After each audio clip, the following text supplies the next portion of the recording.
Hello friends, আমি চলে এসেছি আমি কার্তিক আমার নতুন ইউটিউব চ্যানেল টু সাইড কিচেনে। আজকে আমার একটা নতুন রেসিপি নিয়ে আজকে রেসিপি হচ্ছে দই পটল বানিয়ে দেখাবো।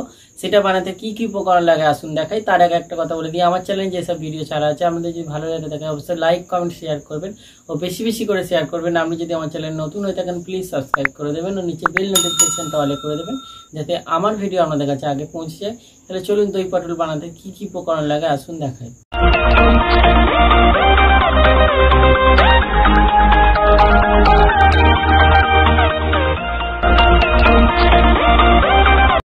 তাহলে দই পটল বানানোর জন্য কি কি উপকরণ লাগে দেখিয়ে দিই। তার আগে একটা কথা বলে দিই, ভিডিওটা প্রথম থেকে শেষ অবধি দেখার অনুরোধ রইল।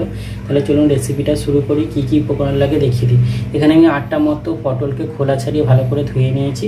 এখানে আমি সর্ষে, পেঁয়াজ আর টমেটোর একটা পেস্ট করে নিয়েছি। এখানে নিয়েছি হলুদ গুঁড়ো, জিরে গুঁড়ো, লঙ্কার গুঁড়ো, আর এখানে নিয়েছি পরিমাণ মতো চিনি, নুন, এখানে নিয়েছি সর্ষের তেল, আর এখানে নিয়েছি টক দই। তাহলে চলুন রেসিপিটা শুরু করি। গ্যাসটা জেলে কড়াটা বসিয়ে দিয়েছি। আর আমি এর মধ্যে সর্ষের তেলটা দিয়ে দেবো।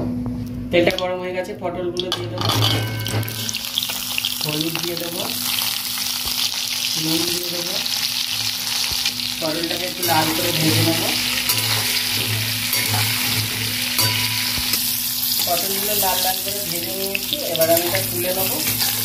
ওই তেলের ওপরে দিয়ে দেবো 2টো চিনি। এবার পেঁয়াজ, টমেটো, সর্ষে যেটা বেটে রেখেছিলাম ওটা দিয়ে দেবো। এবার মশলাটাকে ভালো করে কষিয়ে দেবো। এবার দিয়ে দেবো হলুদ গুঁড়ো, জিরে গুঁড়ো, লঙ্কার গুঁড়ো। মশলাটা একটু কষে নেবো। এবার দইটা অল্প দিয়ে দেবো।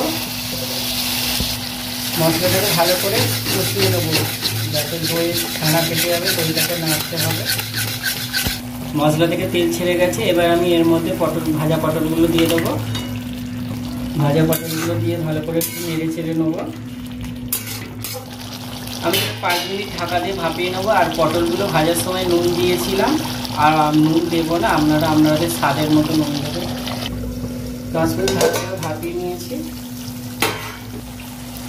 এটা আমার হয়ে গেছে দই পটল রেসিপিটা। এটা আবার আমি নামিয়ে নেবো। দেখুন আমার দই পটল রেসিপিটা রেডি হয়ে গেছে। এই রেসিপিটা যদি আপনাদের ভালো লেগে থাকে অবশ্যই লাইক কমেন্ট শেয়ার করবেন ও বেশি বেশি করে শেয়ার করবেন ও প্লিজ সাবস্ক্রাইব করে দেবেন, আমাদের পাশে থাকবেন। চলুন তাহলে দেখা হচ্ছে নেক্সট ভিডিওতে। এরা নিত্য নতুন ভিডিও পাওয়ার জন্য আমাদের চ্যানেলটাকে অবশ্যই সাবস্ক্রাইব করবেন, আমাদের পাশে থাকবেন। চলুন তাহলে দেখা হচ্ছে নেক্সট ভিডিওতে।